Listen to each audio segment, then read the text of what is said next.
Oi, galera, bom dia. Bom, vamos dar continuidade aqui no nosso conteúdo de átomo, né? Hoje a gente vai ver os subníveis de energia e no final da aula a gente vai ver as semelhanças atômicas, certo? Então vamos lá, ó.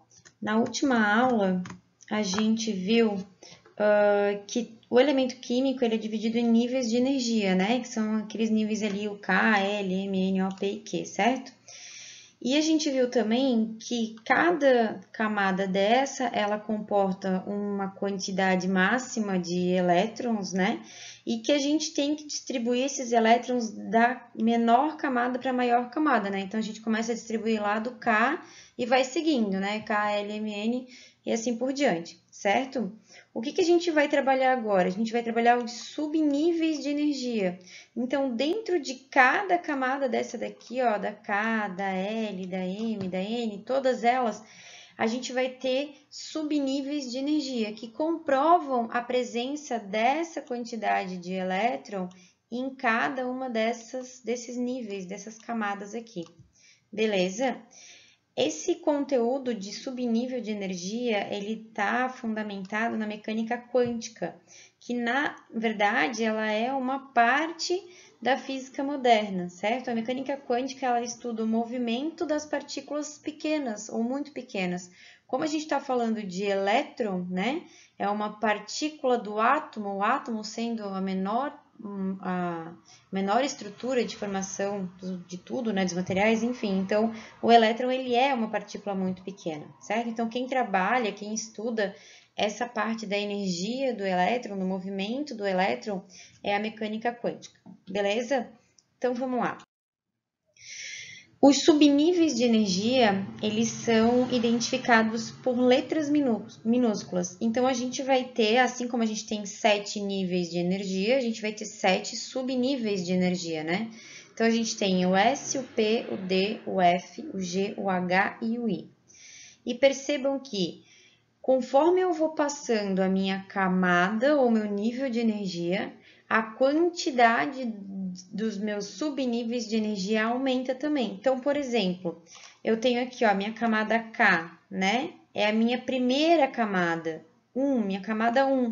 Então, na minha camada 1, eu vou ter um nível de energia só, que é o S, que é o primeiro, certo? Na minha camada 2, ó, a L, minha camada 2, eu vou ter 2 níveis de energia, que eu vou pela sequência, tá? Lá em cima, ó. Então, eu vou ter 2S e 2P, certo? Na minha camada 3, que é a minha camada M, eu vou ter 3 níveis de energia. Então, eu vou ter 3S, 3P e 3D. Na minha camada 4, eu vou ter 4 subníveis de energia, 4S, 4P, 4D e 4F, e assim por diante. Então, a camada 5 eu vou ter 5 níveis de energia, S, P, D, F, G. A camada 6 eu vou ter 6 subníveis de energia, S, P, D, F, G e H. E a camada 7 eu vou ter 7 níveis de energia, S, P, D, F, G, H e I, certo? Esses aqui, ó, galera, que eu coloquei em vermelho aqui, ó, são subníveis de energia que a gente não vai usar, tá? Porque nenhum elemento químico conhecido atualmente, ele tem elétron suficiente para preencher esse subnível de energia aqui. Então, a gente tem esse dado de subnível de energia, porém, ele é só determinado teoricamente, tá? A gente não tem a prática dele, a gente não vai usar ele, certo? Então, a gente vai usar esses níveis de energia que estão em preto aqui, beleza? Essa distribuição eletrônica dos subníveis, ela é representada, então, pelo diagrama de Pauling, que recebeu esse nome devido ao Linus Pauling ter sido a pessoa, né, que desenvolveu, que ajudou nos estudos desse diagrama. Então, percebam, ó, a gente não vai usar os subníveis G, o subnível H e o subnível I, certo? O subnível maior que a gente usa é o F, tá? O maior de todos é o F. E para a gente fazer a distribuição do elétron nesse diagrama de Pauling, a gente tem que seguir essa flechinha. Então, olha só, a gente também vai começar do menor subnível para o maior subnível, do menor nível para o maior nível, tá? Então, ó, eu vou sempre seguir essa flechinha, eu vou sempre seguir 1S, 2S, 2P, 3S, tá vendo, ó? Vou sempre seguir isso aqui, 3P, 4S, certo? Muito bem. Daqui a pouco vocês vão entender melhor quando a gente for pro exercício, tá?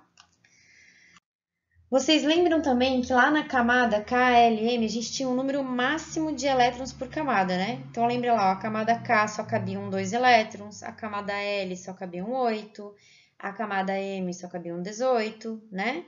Então a gente tinha um número máximo de elétron por camada. No subnível também tem isso, acontece a mesma coisa, porém a quantidade de elétrons é diferente, né? Então, ó, no subnível S, que é o primeiro, cabem 2 elétrons. No subnível P, cabem 6 elétrons. No D, cabem 10 e no F, cabem 14, tá? Que são os 4 que a gente vai usar. Lembra que os outros 3 aqui a gente não vai usar. O G, o H e o I a gente não vai usar, tá? Posso colocar menos elétrons dentro? Pode, eu não posso ultrapassar, tá? Então, posso botar 4 elétrons no P? Pode. Posso botar 7? Não, tá? Então, isso aqui é um número máximo. E a gente faz a representação dele dessa maneira, tá? Então, ó, 1S2. 1 é a minha camada, então, meu nível 1, a minha camada K. O S é o meu subnível e o número em cima é o meu elétron. Então, se eu fosse representar, por exemplo, a camada P, seria 2, porque o P é da segunda camada, 2P, subnível P, e o número aqui em cima, 6, certo? Vamos colocar isso na prática para ficar um pouco mais fácil de vocês entenderem. Vamos lá, ó. Eu peguei o exemplo da aula passada, tá? Então, vamos voltar lá na aula passada para a gente lembrar. Vamos lá. O K, ele tem 19 e 39. Como é que eu sei qual que é qual número aqui? Lembra que o menor número vai ser o meu número atômico, que eu represento pela letra Z. O meu maior número vai ser o meu número de massa, que eu represento pela letra A. Perfeito? Vamos lá, número atômico, lembra que P é igual a Z, então 19. Número de massa, já estou mostrando aqui, né? 39. Número de prótons, P é igual a Z, 19. Número de elétrons, lembra que P é igual a E também, 19. E número de nêutrons, lembra que eu faço um menos o outro aqui, né? Então, 39 menos 19, 20. Beleza, o que eu vou fazer agora? Que a gente já viu, né? Fazer a distribuição nas camadas. Então, a camada K cabem 2 elétrons, a camada L cabem 8 elétrons. Eu preciso distribuir, na verdade, né? 19 elétrons. Então, aqui já deu 10. Para 19, faltam 9. Não posso colocar o 9 aqui direto, porque a última camada de valência, ela precisa ter no máximo 8, né? Então, por isso, a gente colocou o 8 aqui e 1 para cá. Agora fechou, né? 2 com 8, 10, 10 com 8, 18, com mais 1, 19. Beleza. Como que a gente vai fazer a distribuição eletrônica desse elemento utilizando esse diagrama de Pauling, tá? A gente vai ter que fazer a sequência da setinha, tá? Então, vamos lá, ó. Começa aqui. 1S. Quantos elétrons cabem no S? 2. Então, 1S2. Segue a flechinha. Papapá, papapá, 2. 2S, 2 de novo, porque só cabem 2 no subnível S. Continua a flechinha aqui. Papapá, papapá, P. 2P, cabem quantos no P? 6. 2P6. Então, eu já tenho 6, 8, 10. Faltam 9, né? Beleza, continua. 2P, 3S. 3S, 2. Tenho 12. Continua. Flechinha, papapá, papapá, papapá. 3P. No meu P, cabem 6. Então, 3P, 6. 6 aqui dá 10. 16, 17, 18, falta 1, continua. 4S. 4S, 1, né? Porque falta só 1. Cabem 2, porém eu só preciso de 1 para fechar os meus 19. Certo? Beleza? Agora, olha só. Vamos comparar aqui, ó. Ó, a minha camada K, que é a primeira, tem quantos elétrons? 2. Ó, isso aqui é representando a minha camada K. A minha camada L tem quantos elétrons? 8. Ó, aqui tem quantos elétrons? 6 com 2, 8 é a minha camada L. A minha camada M tem quantos elétrons? 8, ó. E aqui, 6 com 2, 8. E a minha camada N tem quantos elétrons? 1. Certo? Então, a gente consegue saber quantos elétrons eu vou ter na camada, no nível de energia, né? Em cada nível de energia. E eu vou saber quantos elétrons eu tenho em cada subnível de energia, tá? Então, ó, dentro da camada L, eu tenho 2 subníveis de energia, o S e o P, que juntos somam meus 8 elétrons da camada L. Lá na camada M, eu tenho 2 subníveis de energia, o S e o P, que juntos somam os meus 8 elétrons. Beleza? Vamos para outro exemplo.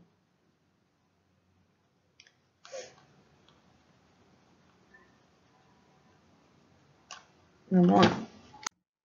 Ó, aqui eu peguei o xenônio, né? O mesmo exemplo lá da aula passada, tá, gente? Vamos lá.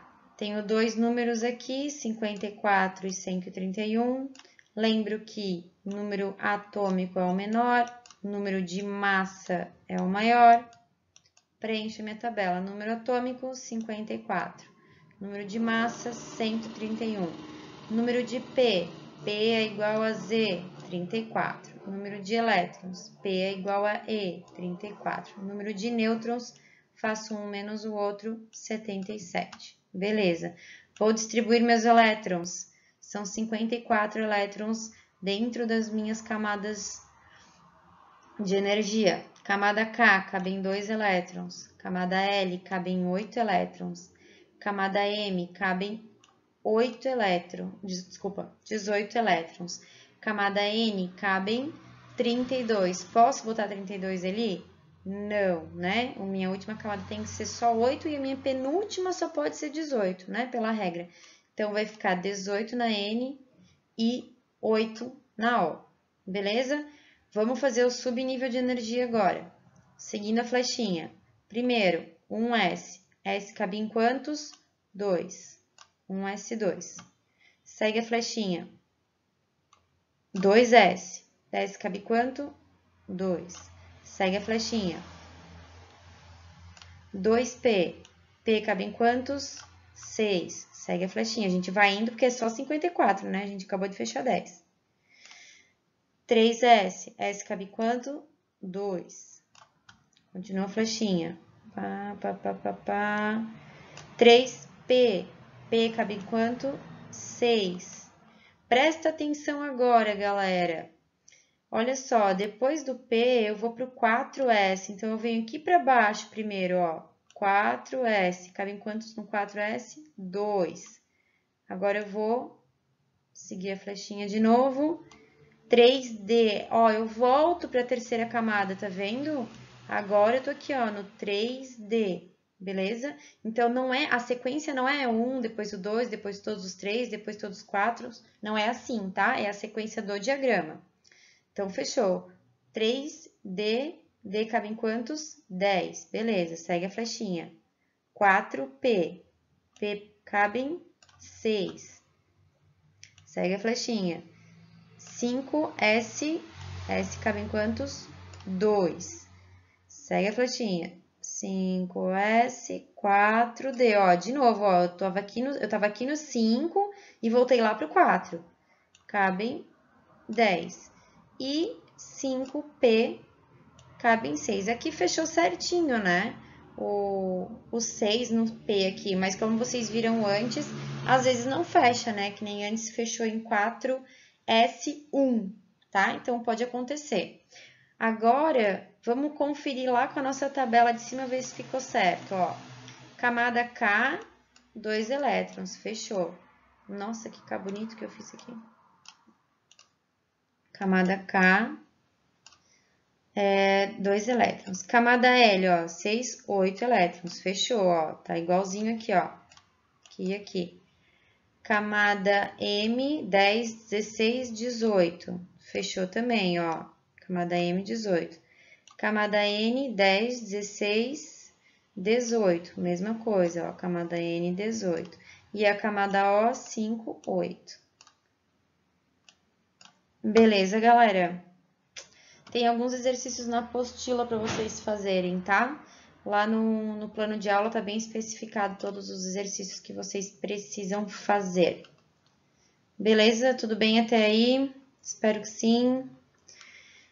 Qualquer coisa, vão anotando as dúvidas aí. Se vocês quiserem, pode comentar no vídeo aqui, volta e meia eu dou uma olhada para ver se vocês têm dúvida e eu vou respondendo.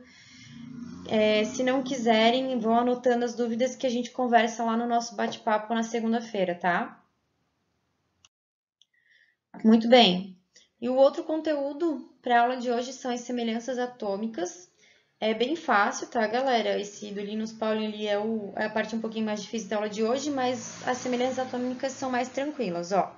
Então, a gente vai ter 3 semelhanças atômicas. Semelhança é o que eles têm de igual, tá?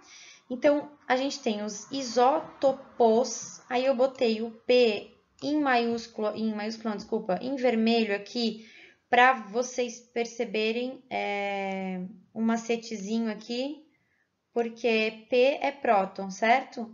Então, são os átomos que apresentam o mesmo número de prótons, tá? É tudo macete isso aqui.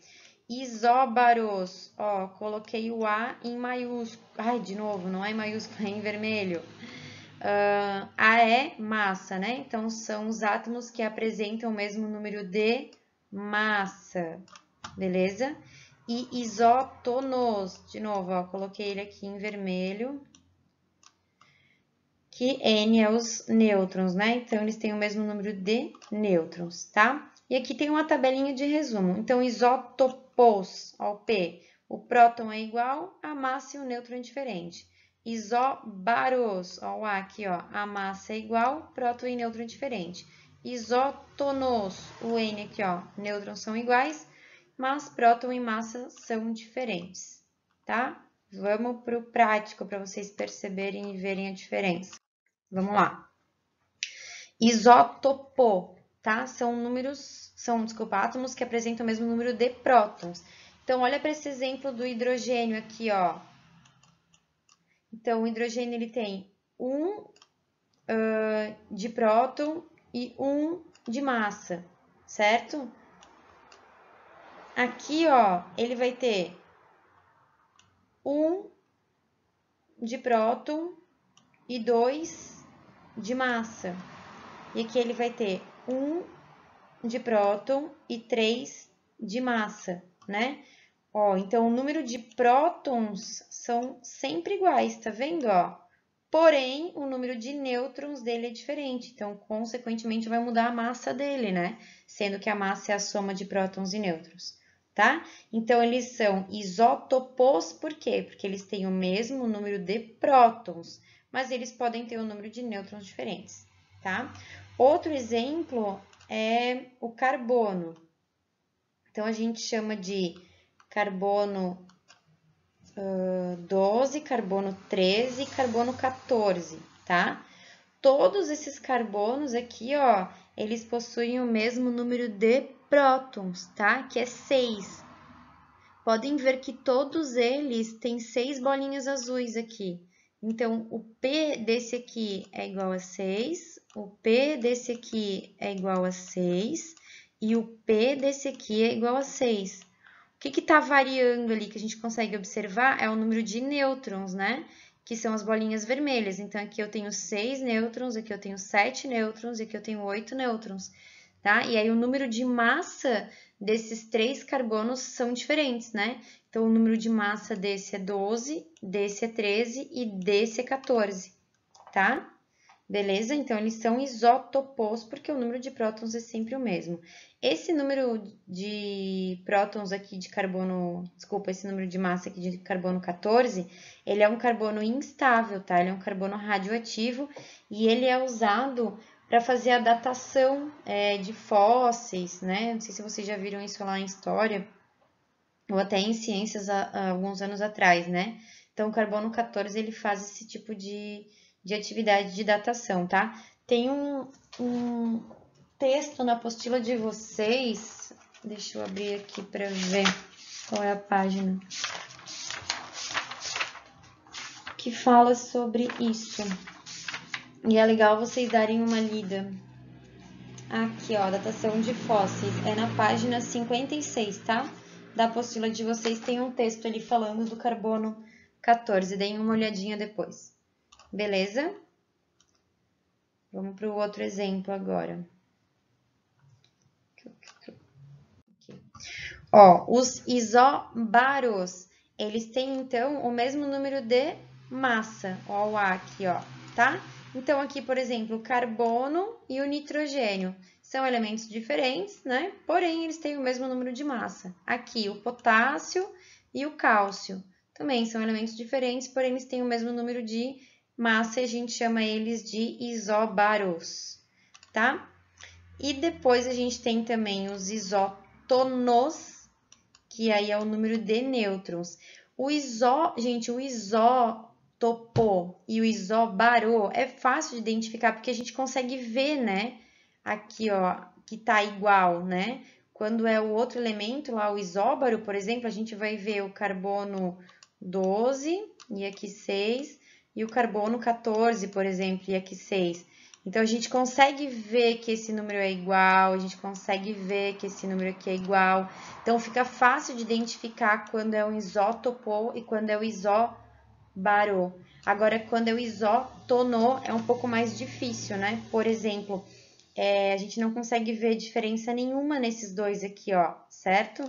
Só que quando eu faço o número de nêutrons, que é um número de massa menos o meu número atômico, eu vejo que é igual, ó. Então, 10 menos 4, 6 nêutrons, e 11 menos 5, 6 nêutrons. Eles têm a mesma quantidade de nêutrons, então eles são isótonos, tá? Percebam que eles são elementos diferentes, tá? Esse aqui é o boro e esse aqui é o berílio, tá? Aqui outro exemplo, ó, o magnésio e o sódio. Olhando assim, o número que eles dão ali, a gente não consegue ver semelhança. Porém, quando a gente faz o cálculo para saber o número de nêutrons, a gente encontra a diferença, né? Então, 24 menos 12, 12 nêutrons. 23 menos 11, 12 nêutrons. Eles são átomos isótonos, tá? Com o mesmo número de nêutrons. Beleza, galera? Pessoal, sigam a trilha lá do plano de aula, tá? Eu deixei algumas atividades do livro para vocês fazerem. Tem uma atividade do diagrama de Linus Pauling no material de apoio, tá? E dúvidas que vocês tiverem, ou no comentário, ou anota aí que a gente conversa na segunda-feira às 16 horas. Beleza? É isso por hoje. Beijo, beijo, beijo. Bons estudos. E boa semana para todo mundo.